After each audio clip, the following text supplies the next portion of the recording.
says, so number one, you have to say, all right? You have to say, unto this bank account, be loaded with money. You don't understand. Remember, but as many people as they can try this, it will never work for them. Why? You must mean it. And sometimes you must see with the eyes of faith. See the thing as if it is already there. You are praying for money, but you are already seeing that money. You are seeing yourself counting that money.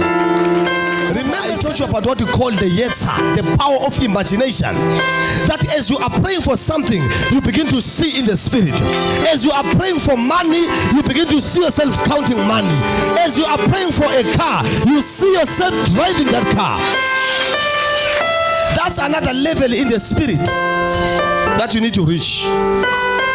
Whereby when you pray for something, you also see with the eyes of faith. Remember, it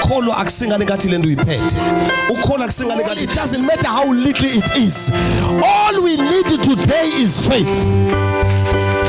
Are we together? All we need is faith. God is about to take you into another level, because today God is about to provide something upon life.